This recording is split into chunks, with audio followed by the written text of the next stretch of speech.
तो हेलो दोस्तों, welcome back to diploma वाले। और आज हम बात करेंगे दोस्तों कि अगर आप डिप्लोमा कर रहे हो या इवन आप डिग्री कर रहे हो, बीटेक कर रहे हो, आप कहाँ कहाँ पे नौकरी पा सकते हो। ठीक है, तो देखो मैं हूँ केमिकल इंजीनियर, बट मैं आपको सारे ब्रांचेस के बारे में बता सकता हूँ कि कहाँ कहाँ पे सारे ब्रांच के लोग जॉब कर सकते हैं और कितना पेमेंट रहेगा कहाँ कहाँ पे, और कब कौन सा।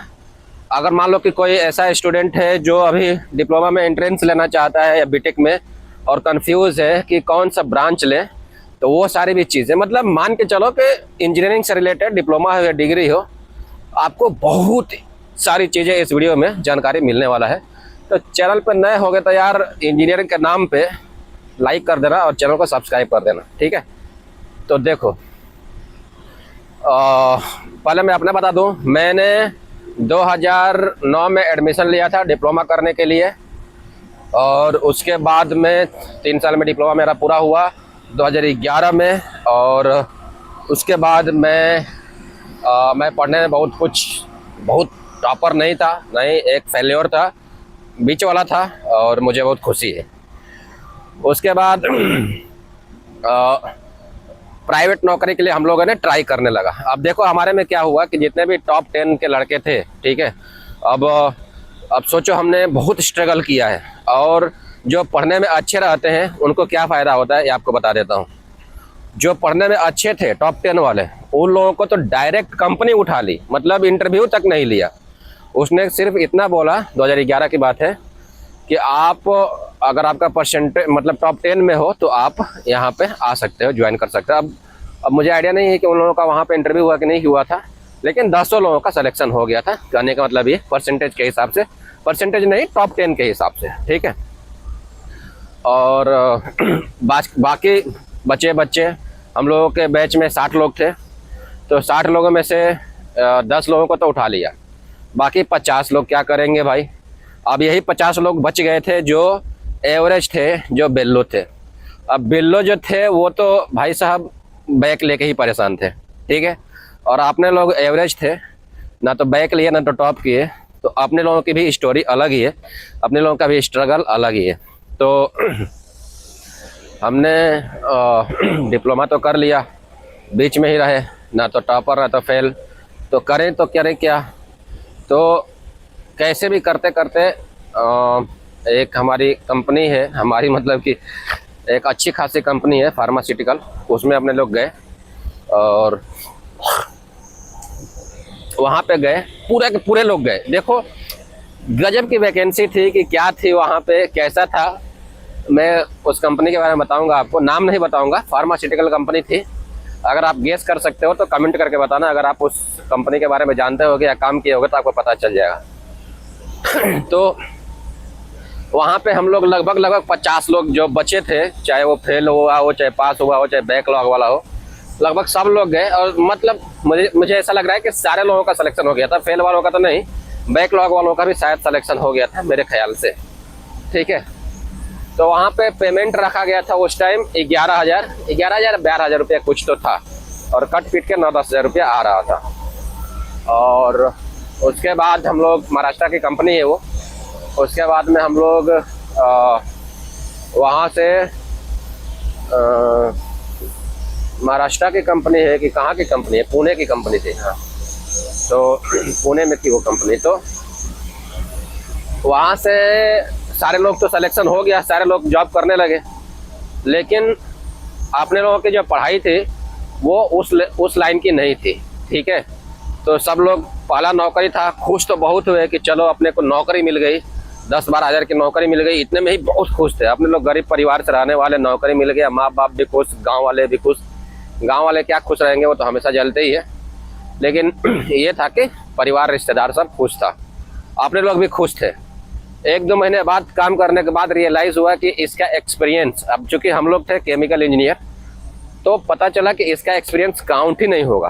तो देखो इसमें सीखने वाली क्या बात है, आप जो पढ़ाई कर रहे हो, सपोज करो कि आप मैकेनिकल से कर रहे हो, तो आप ट्राई करना कि आप मैकेनिकल लाइन में ही जाना, आप इलेक्ट्रिकल लाइन में मत चले जाना, आप केमिकल लाइन में मत चले जाना, ठीक है। तो सेम वैसे ही अगर आप इलेक्ट्रिकल से हो तो आप इलेक्ट्रिकल में जाओ, केमिकल से हो तो केमिकल में जाओ। हालांकि फार्मास्यूटिकल थोड़ा केमिकल की लाइन थी लेकिन प्योरली नहीं थी, ठीक है। इक्विपमेंट वगैरह अपना काम था, रिएक्टर वगैरह चलाना, दवा बनाना। तो लेकिन हमारी जो केमिकल इंजीनियरिंग की जो लाइन रहती है वो मेनली रिफाइनरी या फर्टिलाइज़र के लिए अच्छी होती है, ठीक है। तो ये हमारी कहानी है। वीडियो बहुत बड़ा हो जाएगा, अपने बारे में पूरा डिटेल्स में बाद में बताऊंगा। तो ये यहाँ से शुरुआत हुआ था हमारा। उसके बाद अगर दूसरा क्वेश्चन ये था कि अगर आपको पढ़ाई करना है तो आप कौन से ब्रांच में पढ़ाई करना चाहोगे। तो देखो, जब मैं डिप्लोमा करने गया तो उस टाइम जो क्रेज था वो मैकेनिकल का था। तो सारे लोग मैकेनिकल ले रहे थे 2010-11 तक, ठीक है। फिर सिविल का क्रेज आया, तो सिविल का क्रेज भी 5-6 साल तक खूब चला। तो सारे लोग सिर्फ सिविल, चाहे मैकेनिकल, चाहे डिप्लोमा कर रहा हो चाहे डिग्री कर रहा हो, सारे लोग सिविल ले रहे हैं। कोई भी लड़का जो है कि दूसरा ब्रांच नहीं ले रहा है कि चलो इलेक्ट्रिकल ले ले, चलो मैकेनिकल ले ले। लेते तो थे लेकिन मजबूरी में नहीं मिल रहा है तो ये सब लेते थे। नहीं तो जब क्रेज जिसका रहता है, जैसे कि उस टाइम क्रेज था, मेरे टाइम क्रेज था मैकेनिकल था, तो सिर्फ मैकेनिकल में जाते थे सब। उसके बाद में क्रेज आया सिविल का, तो सिर्फ सिविल में जाते थे सब। अब मैं केमिकल इंजीनियरिंग क्यों चूज़ किया, ये मेरे हाथ में नहीं था। मेरा चाचा का लड़का है, उसने जानबूझ के मुझे केमिकल इंजीनियरिंग दिया कि इसको नौकरी नहीं मिलेगा, ठीक है। अब मेरा ये सिक्स सेंस कहता है, अब सामने वाला तो बताएगा नहीं, लेकिन मान के चलो कि उसने यही करके किया था 99%, क्योंकि वो लोग नहीं चाहते थे कि मैं डिप्लोमा करूं, पढ़ाई करूं, आगे जाऊं। तो और उन लोगों को पता था कि केमिकल 2010-11 में ना, 2009 में केमिकल मतलब ब्रांच होती भी है कि नहीं होती है पता नहीं था। यूपी में सिर्फ एक जगह केमिकल इंजीनियरिंग था जहाँ से मैं किया था, 1-2 जगह, बाकी कहीं केमिकल इंजीनियरिंग किसी कॉलेज में था ही नहीं, चाहे प्राइवेट हो चाहे गवर्नमेंट स्कूल हो, ठीक है, कॉलेज हो। तो जानबूझ के दिए तो दिया उसने। मैंने मुझे भी नहीं आइडिया था कि मुझे किससे करना है, उसने दे दिया, ठीक है। अपने लोगों का भी वही था कि ठीक है, जो हो गया हो गया। मुझे डिप्लोमा करना था, किससे करना था ये सब नहीं पता था। अब डिप्लोमा कर रहे थे तो भी मुझे अपने को डाउट था कि साला केमिकल इंजीनियरिंग कर तो रहे हैं लेकिन होगा कि नहीं होगा सिलेक्शन। तो छोड़ो, वो सही बात है यार, मुद्दा भटक जा रहा है बार बार। तो देखो, अभी जो चल रहा है वो मेनली जो चल रहा है वो आपका डाटा साइंस, अगर आप कर सकते हो तो कर सकते हो, नहीं तो केमिकल इंजीनियरिंग का भी अभी कुछ साल तक चल रहा था, अभी भी चल ही रहा है। कब तक चलेगा कि नहीं चलेगा आगे कुछ भरोसा नहीं है। और आईटी सेक्टर में आप जा सकते हो, मतलब ऐसा इनोवेशन वाले सेक्टर में जहाँ पे आप एआई वगैरह से जानते हो, ठीक है, वो सारी चीज़ें देखना पड़ेगा आपको। बाकी मैकेनिकल, इलेक्ट्रिकल, सिविल, ये सब जो ब्रांचेस है ना दोस्तों, ये आपको सदाबहार ब्रांचेस है, आपको कभी भी निराश नहीं करेगी, ठीक है। हो सकता है कि कभी वैकेंसी बहुत ज़्यादा आ जाती है 2-4 साल, फिर 2-4 साल बाद वैकेंसी कम हो जाती है, लेकिन रेलवे में मैकेनिकल का वैकेंसी होगा ही। घर बनाने के लिए या रोड बनाने के लिए सिविल का वैकेंसी होगा ही, ठीक है। तो अभी सिविल का, मैकेनिकल, आप जो भी करना चाहते हो कर सकते हो। अभी ऐसा टाइम आ गया है कि इंडिया विकास कर रहा है, विकसित कर रहा है, ठीक है। तो विकासशील देश है तो इसको आगे बढ़ना ही है। तो वो चाहे केमिकल हो, चाहे मैकेनिकल हो, चाहे इलेक्ट्रिकल हो, चाहे सिविल हो, आप जो भी ले लोगे आगे बढ़ोगे, बशर्ते आपको पढ़ाई अच्छा से करना पड़ेगा। कंपटीशन बहुत ज़्यादा हो गया है, जहाँ पे पहले 30-30 सीटें थी स्कूल में, अभी 100-100, 150-150 सीटें हो गई हैं। जहाँ पे स्कूल कॉलेज बहुत कम थे, आज हज़ारों में कॉलेज हो गए हैं। तो कंपटीशन बढ़ गया है और जो वैकेंसीज है वो लिमिटेड ही रहती हैं। तो पहले क्या था, हम लोग जैसे आपको बताया कि 50 लोग ऐसे थे, 50 का 50 लोग हो गए। अब ऐसा नहीं होगा, ठीक है। अभी आप 50 में से 10 लोगों का हो गया, वही बहुत है, ठीक है। तो कंपनियां तो वही है, उतना ही है, ऊपर से एआई आ गया है, तो आपको कंपटीशन तो रहेगा, इसलिए आपको पढ़ाई अच्छे से करना पड़ेगा, ओके। और तभी भी मैं आपको बताया कि मेरे कॉलेज के टॉप 10 जो स्टूडेंट थे उन लोगों का सिलेक्शन बिना इंटरव्यू के हो गया था, एक कंपनी ले ली थी। तो आप कोई भी ब्रांच ले सकते हो, बशर्ते आपको उसके बारे में अच्छे से नॉलेज, उसको अच्छे से पढ़ाई करना पड़ेगा और शुरू से ही जॉब की तैयारी करना पड़ेगा। आप फर्स्ट ईयर जाते हो तो आप देख लो कि जब आप पास आउट होगे तो आपके कौन सी बुक पढ़नी रहेगी, ठीक है। करेंट अफेयर, मैथ, रीजनिंग और जो आपका मेन ब्रांच की बुक है, वो सारी चीज़ें आप शुरू से ही पढ़ते रहो, धीरे धीरे थोड़ा थोड़ा करके मज़े में एंजॉय के साथ पढ़ते रहो, ठीक है। तो ये हो गया कि कौन सा ब्रांच लेना चाहिए। अब ये हो गया कि आपको कहाँ कहाँ नौकरियाँ मिल सकती है। तो देखो, नौकरी हर एक इंडस्ट्री में, मोस्टली आईटी सेक्टर को अगर छोड़ दो तो हर एक इंडस्ट्री में, जैसे आप रिफाइनरी लोगे तो रिफाइनरी में मैकेनिकल भी जा सकता है, इलेक्ट्रिकल भी जा सकता है। जा सकता है क्या, जाता है। बड़ी बड़ी रिफाइनरियां हैं, इसमें बड़े बड़े सब पावर हाउस, खुद के पावर हाउस रहते हैं। इलेक्ट्रिकल चाहिए, बहुत सारे मशीनरी रहती हैं, मशीनें रहती हैं, मोटर रहता है, कंप्रेसर रहता है, मैकेनिकल का चाहिए। उसको चलाने वाला केमिकल का चाहिए, ठीक है। कंपनियां हैं तो रोड भी बनेगा, मकान भी बनेगा, तो सिविल का चाहिए। तो बड़ी बड़ी जो इंडस्ट्रीज़ है ना, चाहे आप रिफाइनरी ले लो, चाहे आप फार्मास्यूटिकल ले लो, चाहे आप फर्टिलाइज़र ले लो, सीमेंट, स्टील प्लांट ले लो। मैंने तो बहुत सारे कंपनी में काम किया है, जैसे मैं पहले फार्मास्यूटिकल में काम किया, फिर स्टील प्लांट में, फिर फर्टिलाइज़र में, फिर रिफाइनरी में, ठीक है। तो आप कोई भी कंपनी ले लो जो उसका मेन चीज़ रहेगा। जैसे मान लो रिफाइनरी में जाते हो तो 100 वैकेंसी में से 70 वैकेंसी केमिकल के लिए रहेगा, क्योंकि वो रिफाइनरी का है। बाकी 30 वैकेंसी में मैकेनिकल, इलेक्ट्रिकल मोस्टली रहेगा, ठीक है। सेम वैसे ही अगर मान लो कि आप जाते हो मैकेनिकल की कई कंपनी, मान लो कि मारुति सुजुकी के कंपनी में अगर इंटरव्यू देते हो तो उसमें मैकेनिकल, इलेक्ट्रिकल, सिविल सब लगेगा, केमिकल नहीं लगेगा। हो सकता है केमिकल का भी रहता हो कुछ, उसमें ऑयल वगैरह से रिलेटेड जो रहता होगा, ठीक है। या इलेक्ट्रिकल पावर हाउस में भी अगर जाओगे तो पावर हाउस में मैकेनिकल, इलेक्ट्रिकल दोनों हो सकता है कि रहे, मोस्टली चांसेस है कि रहेगा, मुझे उतना आइडिया नहीं है। लेकिन इलेक्ट्रिकल का ज़्यादा रहेगा, 100 में से 90 रहेगा, 80 रहेगा, बाकी 10-20 लोग जो रहेगा वो अलग ब्रांचेस के रहेगा। तो वो सेक्टर वाइज डिवाइडेड है। आप जॉब पढ़ाई करके जॉब बहुत सारे जगहों पे पा सकते हो, आपका कोई लिमिटेशन नहीं है, ठीक है, कि आप कहाँ कहाँ पे पा सकते हो।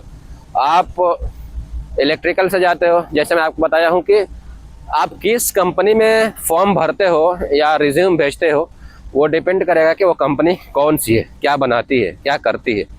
इलेक्ट्रिकल के हो, पावर हाउस में डालोगे तो जाहिर सी बात है आपको चांसेस ज़्यादा रहेगा। वहीं पे अगर आप इलेक्ट्रिकल के हो और मारुति सुजुकी में डालोगे तो थोड़ा कम रहेगा, ठीक है। तो अगर आप मैकेनिकल चाहिए, सेम वैसे ही रिफाइनरी में जाओगे तो कम रहेगा, वहाँ केमिकल इंजीनियरिंग चाहिए। तो ये सारी चीज़ें हैं, ठीक है। तो ये हो गया कि आपको जॉब कहाँ कहाँ पे मिल सकता है। DRDO, इसरो, HAL, भेल, अरे यार हजारों कंपनियां हैं इंडिया में जहाँ पे आपको जॉब मिल सकती है। बशर्ते आपको थोड़ा सा एक्सपर्ट बनना पड़ेगा, थोड़ा सा टैलेंट होना चाहिए, थोड़ा सा आपको नॉलेज होना चाहिए कि एग्ज़ाम कैसे देना है, क्या करना है, कैसे तैयारी करना है।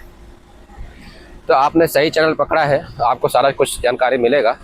चैनल पर नया होगा तो लाइक करना, सब्सक्राइब करना। आपको नौकरी दिलाना और पैसे से रिलेटेड सारी चीज़ें आपको इस चैनल पे मिलता रहेगा। तो ये हो गया दोस्तों। उसके बाद में अपने लोग आ गए कहाँ कहाँ पे नौकरी कर सकते हैं। अब देखो, अगर आप नौकरी तो पा गए, अब नौकरी पा गए तो नौकरी को कैसे अच्छे से रहना है, कैसे अच्छे से करना है नौकरी, ताकि आपको दिक्कत ना आए ज़्यादा, ठीक है। तो देखो, हमेशा ध्यान रखो, इंडस्ट्री की एक बात है कि आपको इसमें काम करने के लिए आए हो, इंडस्ट्री को आगे बढ़ाने के लिए आए हो, तो आपको हमेशा नम्र रहना पड़ेगा। सामने वाले आपके अगर बॉस बोलते हैं कि काम करो, तो जहाँ तक हो सके आप उस काम को करो, ठीक है। सेफ्टी से करो, आपको भी कोई नुकसान ना हो, इक्विपमेंट को भी कोई नुकसान ना हो, प्लांट को भी कोई नुकसान ना हो, सब कुछ अच्छे से हो जाए। आपको कुछ नहीं पता है तो आप अपने सीनियर से पूछ सकते हो कि मुझे नहीं पता है, थोड़ा साथ में चल चलो या आ जाओ, बता दो, जो भी करना है।